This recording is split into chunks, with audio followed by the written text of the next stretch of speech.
Greetings, greetings, greetings. Happy Friday, Inspired Conversations. So I had a small conversation with my son where I was telling him about an interaction I had today with a white woman.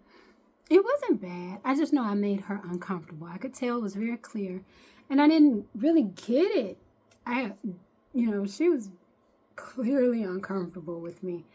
And I told him, I said, man, I almost wanted to say to her what, white people have a tendency to say to us. I said, I wanted to tell her, but I have white friends. Like, how could you be intimidated by me? And he went in his roundabout way to kind of say, like, Mama, you pretty, The thing is, I grew up in an environment where in order to escape from your trauma and your poverty, it was encouraged that you assimilate into whiteness. And the closer you got to whiteness, the less poverty-stricken and traumatic your life would be. And in some cases, unfortunately, that did turn out to be right for some people that I know. But just as an example, when I locked my hair, I remember being told almost verbatim, I'm paraphrasing, but I'm pretty sure this is how when I say I want to lock my hair. And I was told, Afrocentricity is not popular. It was a fad.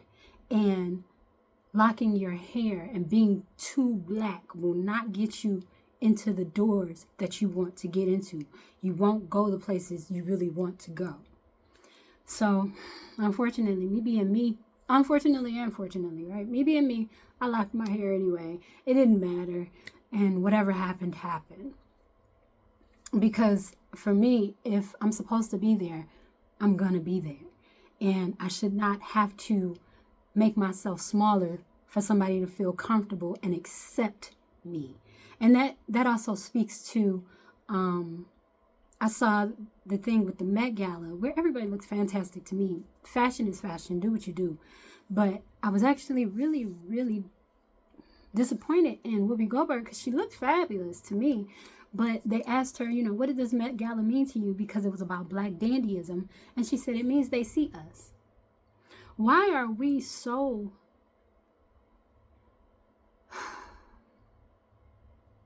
It's like we will do anything to be accepted by a culture that we came before. If you talk about history, anything like that, black people are an ancient people. Like, we've been here like since the beginning of time as a culture. We just have. And so what I was explaining to my son was like, I don't hate anybody. And I love everybody. Again, I have white friends. But no, I'm serious. Really, I've dealt with probably every kind of person you can think of and love them. But as an elder, and this is what I explained to my son, I'm proud to be a part of this culture because we are ancient. We are elders as a culture. So as an elder and not an older, my job is not to hate, to be negative or anything for any other culture. In fact, it is to love them, to share with them good love, to teach them how to be spiritual better because we're older. We're older as a culture. We've been here longer. So you're to teach people things. That's what you do. I said what my problem is that what we've shared has been misused. It's been taken advantage of. It's like you see it or it has been seen. And then instead of just taking it, appreciating it, and, making it, catering it to your own life, it is stolen. And it's stolen by means of terrorism, really. And that's a fact. That's proven through history. That's proven in books time and time again. So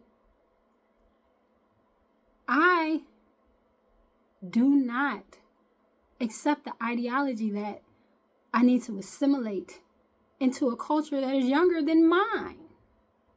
I need to be accepted or seen. No, I am a Black woman. I'm proud of it. I'm proud of my culture. I'm proud of my heritage. I'm proud of everything we've been through and have come through and come out stronger.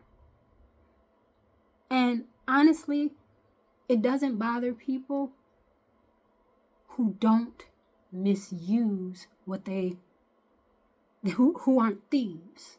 You know what I mean? Like if you got something going on, yeah, it's gonna bother you because you're not on the right path anyway. But I deal with all kinds of people and they don't have no problem with me being black. Because they ain't looking to misuse me. They're not looking to harm me. That's not what they're out for. And we meet on that level. So I struggle with that. I get hurt by that. That's why I even remember what Whoopi Goldberg said when I turned it off. I'm like, why do you want to be seen by them so bad? In fact, the most powerful things are things that you can't see. Hence, spirituality of every kind, every religion, all about something that you cannot see and how powerful it is.